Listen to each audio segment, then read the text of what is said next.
Bonjour les amis et bienvenue sur les recettes de Jen. Aujourd'hui, je vais vous présenter la nouveauté.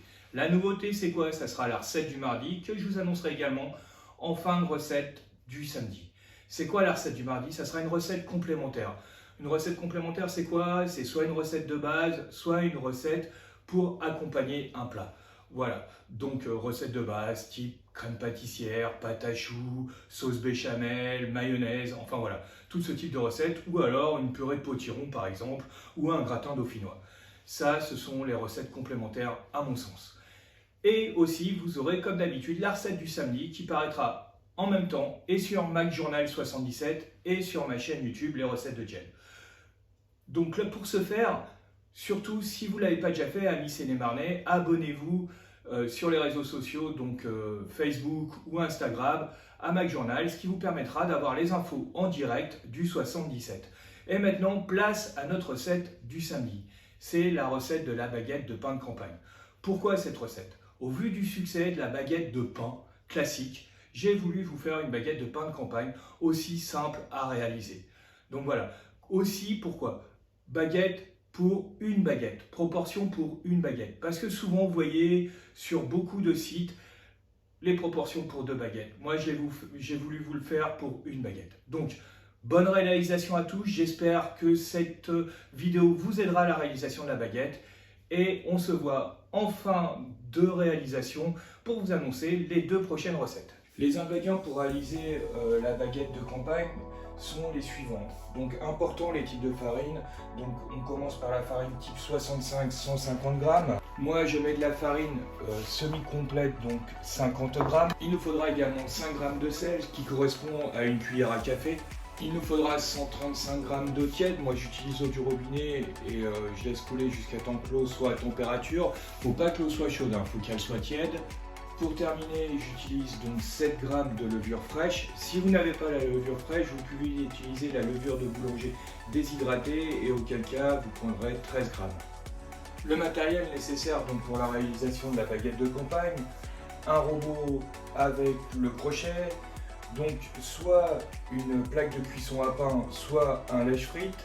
Il nous faudra aussi un lèche-frites pour mettre de l'eau dans le four, une cuillère à café, du papier sulfurisé, un saladier, un torchon humide, 3 bols, une balance et un ciseau.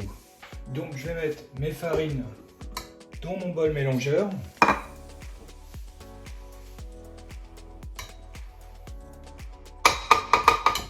Voilà. Je vais mettre ma cuillère à café de sel. Voilà. Je remets bien la farine et le sel car la levure n'aime pas le sel du tout. Donc là, le contact de la levure avec le sel, ça va pas bien. Donc c'est pour ça qu'il faut tout bien mélanger avant d'intégrer ma levure. J'ai mis mes 7 g de levure fraîche dans mon eau tiède, dans mes 135 g d'eau tiède. Je remue afin de délayer cette levure. Il ne faut surtout pas que l'eau soit chaude.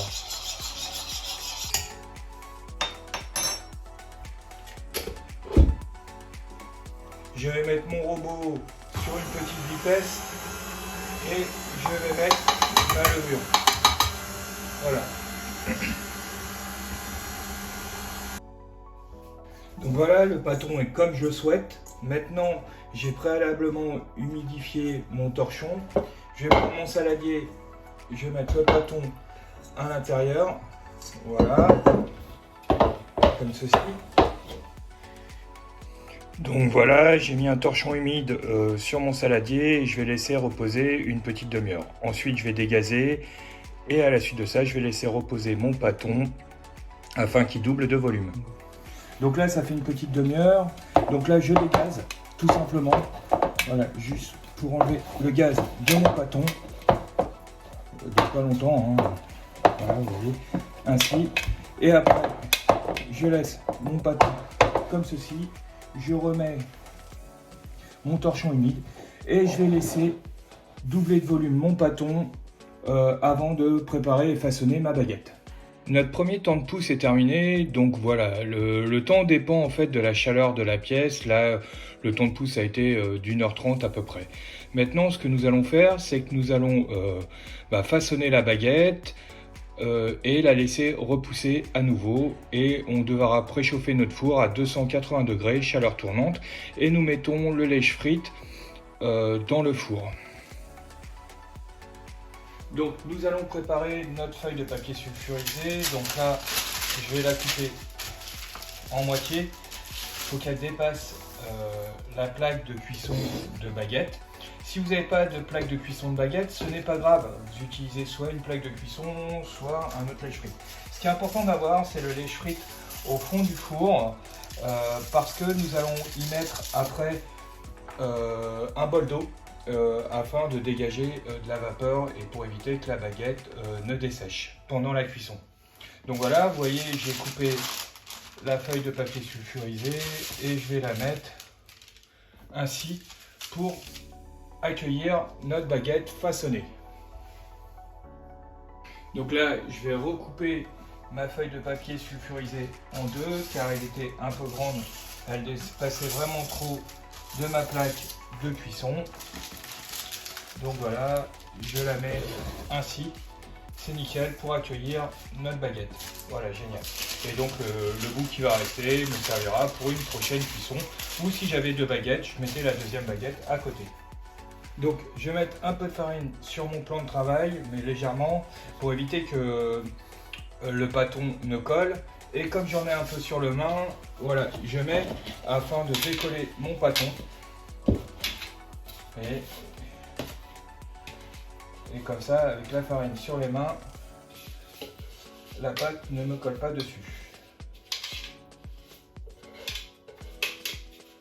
Voilà, donc maintenant,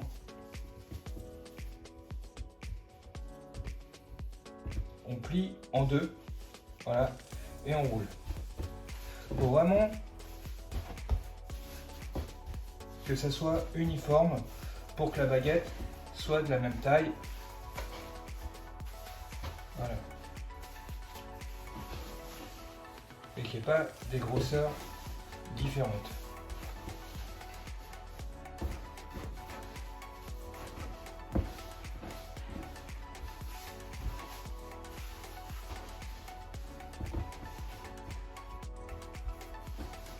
Voilà, on la met.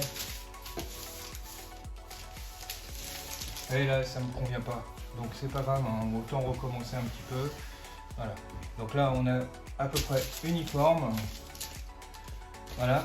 Et on va laisser repousser la baguette pour qu'elle double de volume avant de la mettre en cuisson. Donc là, pendant ce temps-là, on fait préchauffer notre four à 280 degrés, chaleur tournante. Donc la baguette a poussé comme je le souhaitais. Donc maintenant, ce que nous allons faire, nous allons terminer. Donc moi, ce que je fais, c'est que j'humidifie ma baguette. En fait, c'est la réussite de la baguette, hein. C'est vraiment qu'il y ait de la vapeur dans le four grâce à l'eau qu'on mettra sur le lèche-frites et humidifier la baguette, ce qui va lui aussi lui donner sa belle couleur. Vous pouvez, alors moi la farine, hein, je vous ai expliqué les proportions que j'ai mis. Si vous voulez que ça soit un peu plus foncé, vous pouvez diminuer la farine de type 65 et mettre un peu plus de farine semi-complète. Moi, je l'aime ainsi, c'est pour ça que j'ai fait ces proportions là. Voilà, donc là j'ai bien humidifié ma baguette. Après, ce que je fais, c'est soit avec un ciseau, soit avec une lame de cutter, je fais des incisions dans celle-ci.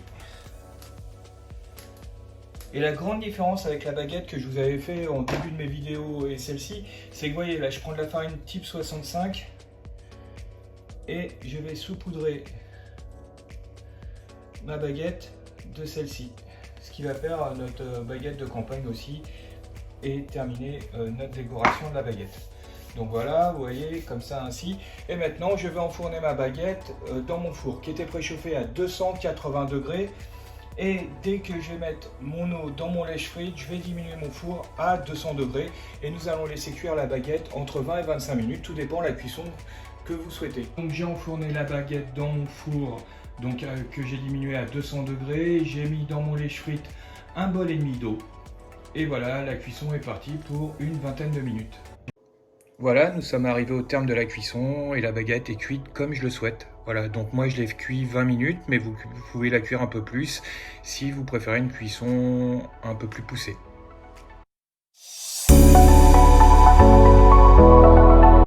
Voilà les amis, la recette de la baguette de campagne est terminée. Cette recette, comme vous avez pu le remarquer, je l'ai faite pour une baguette. Pourquoi? Parce que sur beaucoup de sites, vous pouvez voir la recette pour plusieurs baguettes, au minimum 2.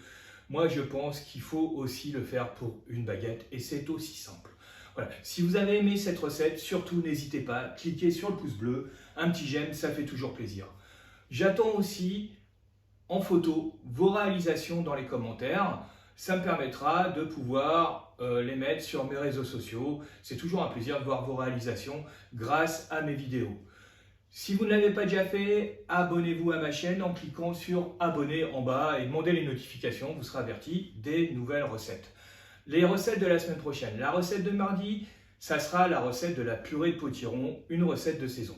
Et une autre recette de saison, mais qui sera un dessert, la recette du samedi, en lien avec Mac Journal, qui sera la recette de la tarte bourdaloue. C'est quoi la tarte bourdaloue? C'est une tarte aux poires avec une crème d'amande. Donc voilà, les deux recettes de la semaine prochaine à venir. À très vite sur les recettes de Jed. Surtout, regardez les vidéos jusqu'au bout. Je vous remercie de me suivre et à très vite. Merci, c'était Jed.